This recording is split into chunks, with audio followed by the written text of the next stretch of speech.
అత్తయ్య పిలిచారా?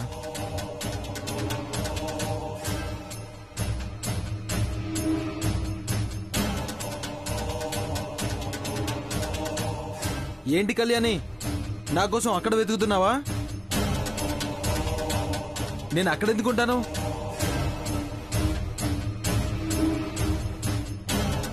చీరలని మడత పెట్టించి లోపల పెట్టించు. రేపు ఉదయాన్నే పట్నం పంపించాలి. అలాగే అత్తయ్య, నేను చూసుకుంటాను.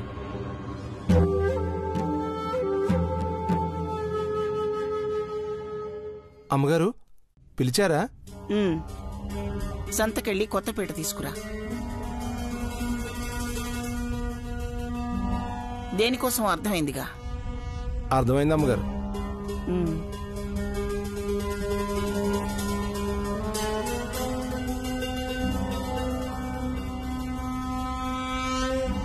బాజీ, కొత్తపేట దేనికి? అమావాస్య వస్తుంది కదమ్మా, అందుకు. అయితే మన ఇంటికి అమ్మవారు వస్తారమ్మా. అమ్మవారా? ఏ అమ్మవారు? ఎందుకొస్తారు? అమ్మవారంటే మనిషి కాదు, ఈ ఊరందరూ కొలిచే దేవత. అర్థం కాలేదు. అదో పెద్ద కథలేమ్మా, ఇప్పుడు చెప్పే అంత టైం లేదు. నేను కొత్తపేట తీసుకురావాలి, సంతకెళ్ళాలి. బాజీ బాజీ, అవును, నువ్వు చీరల వెనకాల కదా ఉండాలి. సడన్ గా బామ్మ ముందుకెలా వచ్చు? పిచ్చేవన్నా పట్టిందా నీకు? నేను చీరల వెనకాల ఉండడం ఏంటి? నీ మాటలు నేను విన్నాను. అమ్మాయితో పెళ్లి చేసుకుంటాను అంటున్నావు. నేను అమ్మాయి కాళ్ళు కూడా చూశాను. థాంక్ గాడ్, సమయానికి శివపార్వతి అత్తయ్య గారు వచ్చారు కాబట్టి సరిపోయింది. ఇంతకీ ప్రాబ్లం ఏంటి? క్యాస్ట్ ప్రాబ్లమా? ఎప్పుడు లేచిపోతున్నారు? అది తెలిస్తే ఫస్ట్ నీకే చెప్తానులే, సరేనా? నేనంట చీరల వెనకాల ఉన్నానంట. ఈవిడ గారు నా గొంతు వినిందంట. చూడు కళ్యాణి, అనవసర విషయాల్లో తలదూర్చకు. అనవసరంగా నువ్వే ప్రాబ్లమ్స్ లో పడతావు. రే, నువ్వేమీ అనకు. నువ్వంటే జరిగిపోతుంది. చెప్తున్నాను కదా, నా లవ్ స్టోరీలో పొరపాటున నువ్వు ఇన్వాల్వ్ అయినా, నా జోలికి నువ్వు వచ్చినా, నువ్వే ప్రాబ్లమ్స్ లో ఇరుక్కుపోతావు. నీ ఇష్టం. వీడి నోరే మంచిది కాదు. అనుపమ ఎలా ఉందో అని నేను కంగారు పడుతుంటే మధ్యలో వీడొకడు.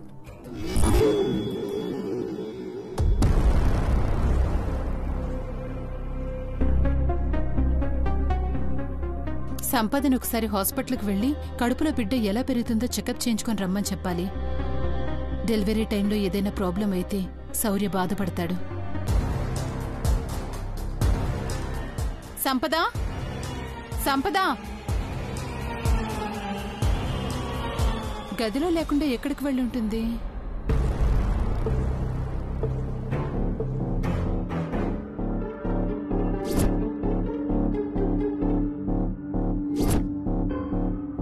నాలుగు రోజుల నుంచి గమనిస్తున్నా, లగేజీ బ్యాగ్ అలాగే ఉందేంటి?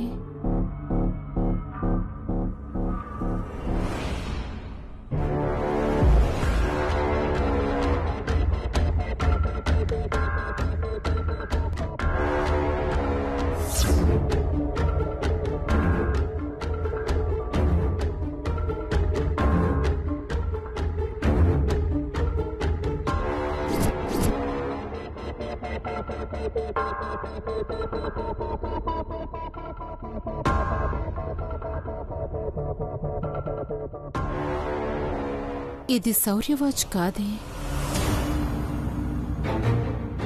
కానీ ఎక్కడో చూశాను.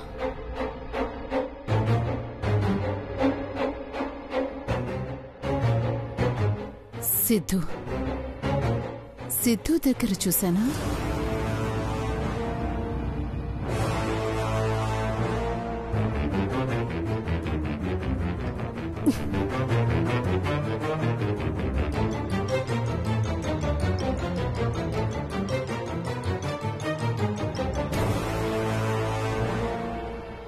రా సంపద, నీకోసమే ఎదురు చూస్తున్నాను. ఎక్కడికి వెళ్ళావు?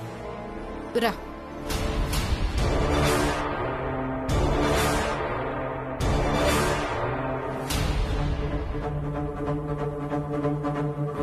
బోర్ కొట్టి అలా పెరట్లోకి వెళ్ళానత్తయ్య. మంచిది. నీ బ్యాగ్లో బట్టలు ఎందుకు సరుతున్నాయి? అది అది సరే, నిన్నెక్కువగా ఇబ్బంది పెట్టను. ఈ వాచ్ ఎవరిది?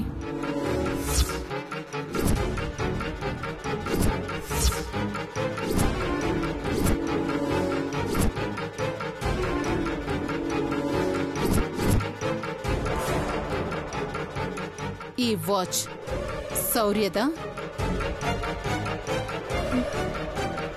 మరి శౌర్యది కాకపోతే ఇంకెవరిది? నీ బ్యాగ్లోకి ఎందుకొచ్చింది?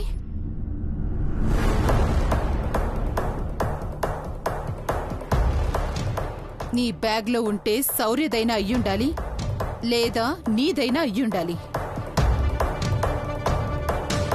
ఇది నీది అనుకోవడానికి ఇది మగవాళ్ల వాచ్. చెప్పు, ఈ వాచ్ ఎవరిది?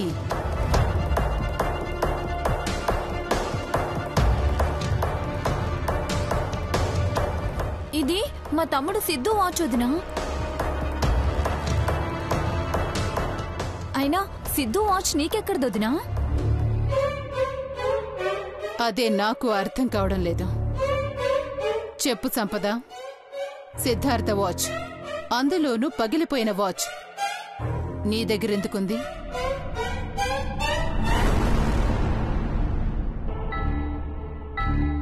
అయ్యో సంపద, ఎందుకు ఏడుస్తున్నావు?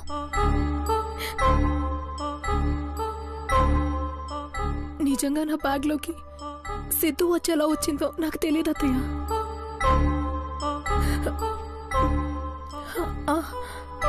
ఒకవేళ పిల్లలేమైనా ఆడుకుంటూ ఇక్కడ పడేసి ఉంటే నేను బట్టలు సర్దుతున్నప్పుడు బ్యాగ్లోకి వెళ్ళిందేమో అత్తయ్య. భలే చెప్పావు. పిల్లలు ఆడుకుంటూ పడేస్తే అది నీ బ్యాగ్లోకి వచ్చిందా? కొంచెమైనా నమ్మేలా ఉందా? మా చెవుల్లో కాలీఫ్లవర్లు ఏమైనా కనిపిస్తున్నాయా?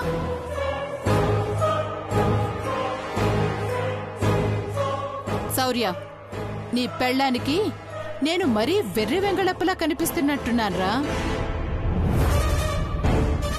కథలు కథలు చెప్తోంది. అమ్మా ప్లీజ్ అమ్మా, ఇప్పుడు ఈ పగిలిపోయిన వాచ్ గురించి ఇంత రాద్దాంతం అవసరమా? ఇలా వదిలేస్తే ఎన్నో ఉదాంతాలు జరుగుతాయి శౌర్య. పగిలిపోయిన వస్తువులు, చినిగిపోయిన ఫోటోలు దాచుకున్నారు అంటే అవి మర్చిపోలేని జ్ఞాపకాలనేగా అర్థం. సంపదకి, సిద్ధుకి అసలు అలాంటి జ్ఞాపకాలు ఎందుకుంటాయనేది నాకు మండే విషయం. అమ్మా స్టాప్ ఇట్. సంపద నిప్పు. నిప్పో ఉప్పో నీకు తెలియట్లేదురా. మీ మావయ్యని కూడా అందరూ అజయ్ బాబు నిప్పు అనే అనేవాళ్లు. ఇప్పుడైనా తుప్పు పట్టిన జైల్లో ఉన్నాడు. నీకు తెలియని విషయం కాదనుకుంటాను. నిప్పు లాంటి మీ మావయ్యకి పెట్రోల్ లాంటి మాదిరి తోడయ్యి ఈ కొంపని తగలబెట్టిందిరా. ఇప్పుడు చివరికి తానే తగలబడిపోయింది. సంపద ఏం చేసినా నీకు తప్పుగానే కనిపిస్తుందమ్మా. ఎప్పుడో ఈ ఇంట్లో అనుకోకుండా ఒక సంఘటన జరిగినందుకు ప్రతి దానికి ముడివేయడం కరెక్ట్ కాదమ్మా. నువ్వు ఫస్ట్ సంపదను చూసే దృక్పథం మార్చుకోమ్మా. నీకీరోజు అర్థం కాదురా. ఎవరి మీదైనా ప్రేమ ఉండొచ్చు గాని గుడ్డి నమ్మకం ఉండకూడదు శౌర్య. ఆ మాధురి మీ మావయ్య అలా చేసినందుకు మా అమ్మా నాన్నల పరువు, మర్యాద అంతా గంగలో కలిసిపోయింది. అనుకోని అతిథిగా వచ్చిన ఆ అనుపమ కోడలి పోస్ట్ నుంచి పెద్ద కూతురు పోస్టులోకి వచ్చేసింది.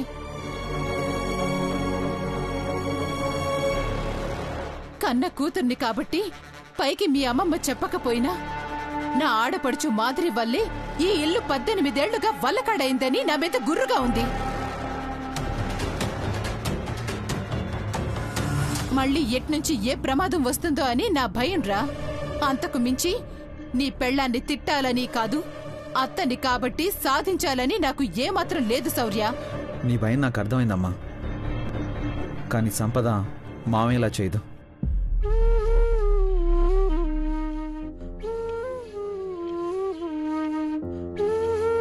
మేమిద్దరం కాదమ్మా, ఒక్కరం. అది నువ్వు అర్థం చేసుకో చాలు. ఏం పల్లవి, సార్ సెలవిచ్చారుగా, పద. చూడు, మీ తమ్ముణ్ణి ఒళ్ళు దగ్గర పెట్టుకుని ఉండమను. ఇలా తన వస్తువులు ఎక్కడ పడితే అక్కడ పడేసుకోకుండా నేను చెప్పానని గట్టిగా చెప్పు.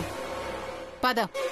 అవును, మరి నువ్వు పెద్దరాయుడువని చాలా గట్టిగా చెప్తాను వదినా. పద.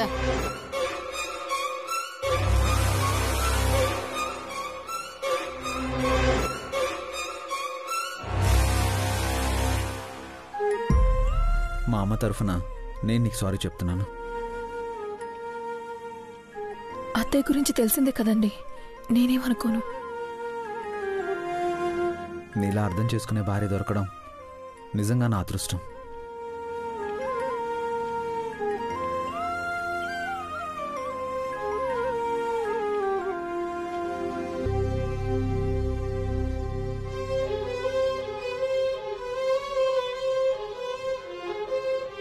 మాధురి ప్రాణాలు పోగొట్టుకునేలా ప్రేరేపించి తన చావుకి కారణమైంది ఈ అనుపమ. అంటే శిక్ష పడాల్సింది అజయ్కి కాదు, ఈ అనుపమకే.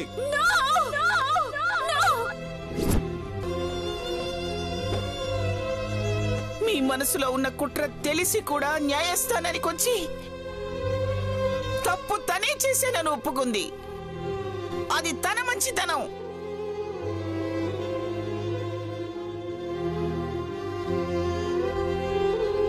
అనుపమ మీద మీరు మనసులో విషం నింపుకుని పైకి మాత్రం తండ్రిలా ప్రేమ చూపిస్తున్నారని నేను ఏనాడూ గమనించలేకపోయానండి.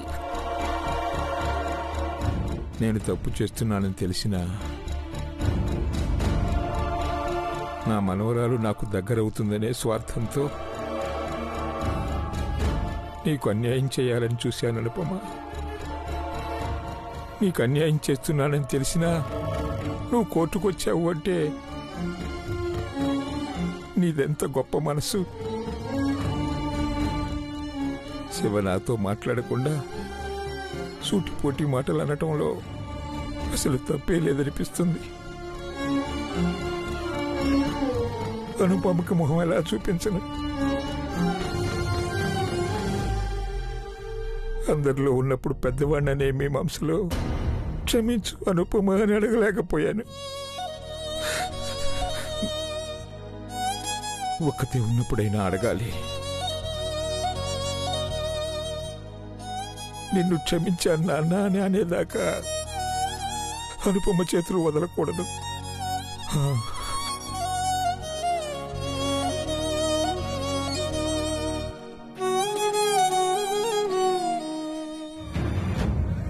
అనుపమ లేదా?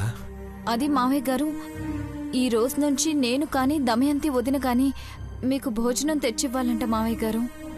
ఎందుకు? అత్తయ్య గారు చెప్పారు, అనుపమమ్మకి అమ్మవారు పూనారు.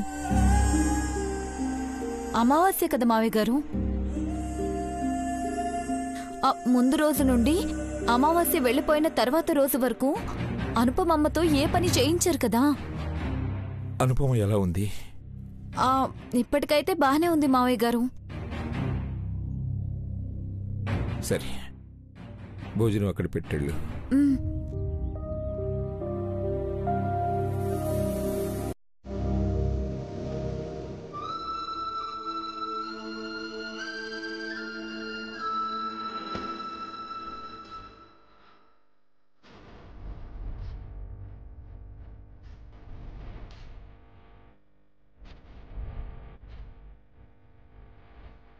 ఏంటండి కంగారుగా ఉన్నట్టున్నారు? ఉన్నదా మరి, అసలే శివరాత్రి రాబోతుంది, అందులోనూ అమావాస్య. మామూలు అమావాస్య రోజు మనమే బయటికి వెళ్ళాం, కానీ ఇది శివరాత్రి అప్పుడు వచ్చే అమావాస్య కదా. ఊళ్ళో వాళ్ళందరూ తమింట్లో పండగలాగా మనింటికి వస్తారు. అసలే కులదైవం శివయ్య, ఎన్ని పూజలు చెయ్యాలి, ఏ లోటు రాకుండా చూసుకోవాలి కదా మరి. అసలే అనుపమమ్మకి ఈ మధ్య ఆరోగ్యం బాగాలేదు. నా భయమంతా అనుపమమ్మ అఖండ దీపం వెలిగించి మహా హారతి ఇవ్వగలదా అని. ఏ ఆవిడగారు వెలిగిస్తేనే వెలుగుతుందా అఖండ దీపం? ఆవిడ ఇస్తేనే తీసుకుంటారా ఊరి జనం మహాహారతి? ఈ ఇంటి బిడ్డనైనా నేను చేయకూడదా? కూడదు.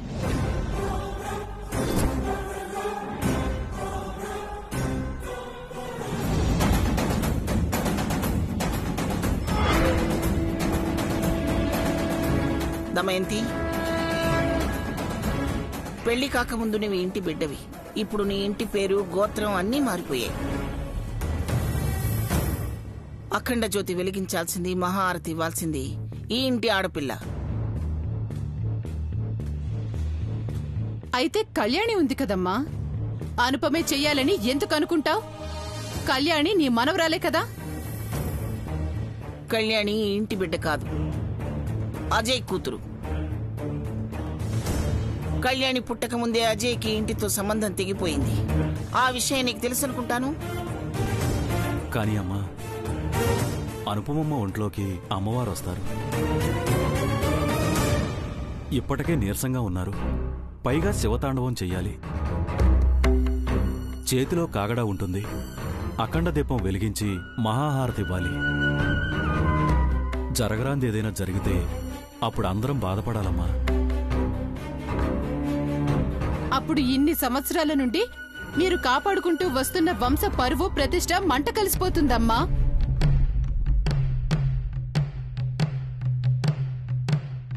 జరగాల్సిందే జరుగుతుంది. అంతా ఈశ్వరేచ్ఛ. ఇంతటితో మీ ఆలోచనలకు స్వస్తి చెప్తే మంచిదనుకుంటాను. శివయ్య, భారం నీ మీదే వేస్తున్నాను. నీ పూజని నువ్వే నిర్విఘ్నంగా జరిపించుకోవాలి.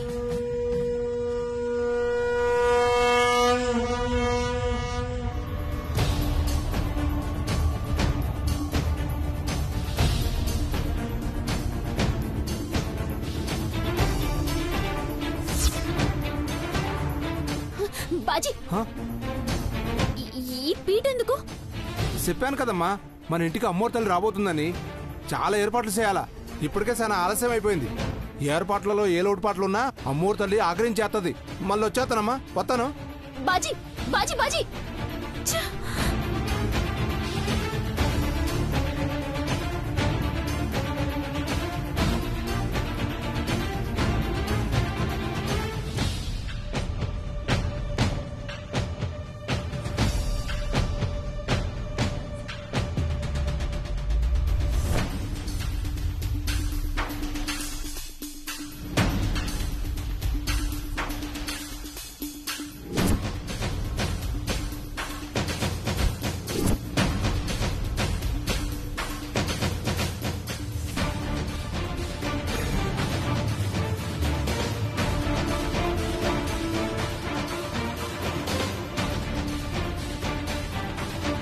నో డౌట్ వీళ్ళందరూ కలిసి అనుపమని ఏదో చేయబోతున్నారు.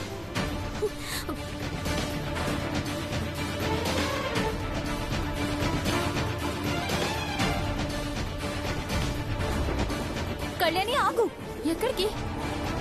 నిన్ను రావద్దని అత్తయ్య గారు చెప్పారు కదా. 2 రోజుల వరకు నువ్వు లోపలికి రావద్దు. ఏం జరిగినా మళ్ళీ నిన్నే అంటారు. అసలే అమ్మవారికి సంబంధించిన విషయం కదా. సరే, మీరు చెప్పినట్టే నేను రాను. కానీ అనుపమ ఎక్కడుంది? తనకి ఆరోగ్యం ఎలా ఉంది? ప్రమాదమే లేదు కదా? ఏం లేదు కళ్యాణి, ప్రతి సంవత్సరం జరిగేదే. మాకిది అలవాటే. నువ్వు కంగారు పడుకో, అంతా అమ్మవారే చూసుకుంటారు. అది కాదు,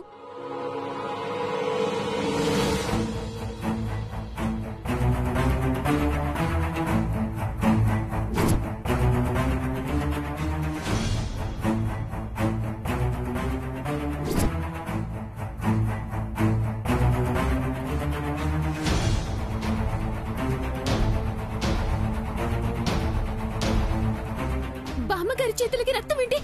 కళ్యాణి, అవన్నీ నీకెందుకు కళ్యాణి? కొన్ని తెలుసుకోకపోవడమే మంచిది. ఈ ఇంటికి కొన్ని సాంప్రదాయాలున్నాయి, అవి మేం తప్పకూడదు.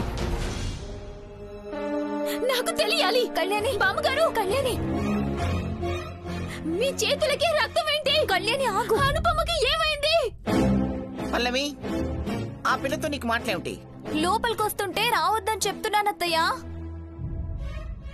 ఎందుకు నన్ను రానివ్వడం లేదు? కళ్యాణి, ఎందుకు మీరు అనుపమ ఎక్కడుందో చెప్పడం లేదు? అనుపమకి అసలే ఆరోగ్యం బాలేదు, జాగ్రత్తగా చూసుకోవాలి. నా కూతుర్ని ఎలా చూసుకోవాలో నాకు బాగా తెలుసు. శౌర్య, అమ్మమ్మ. ఆ పిల్లకి అర్థమయ్యేలా చెప్పు. నా సహనాన్ని పరీక్షించద్దని చెప్పు. అలాగే అమ్మమ్మ.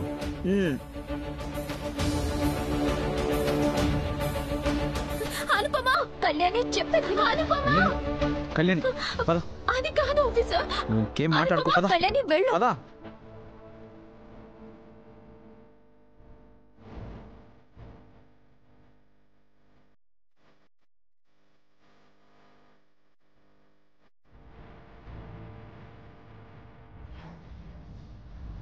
చెప్పు ఆఫీసర్, అనుపమకి ఏమైంది? అనుపమమ్మకి ఏం కాలేదు, బానే ఉంది.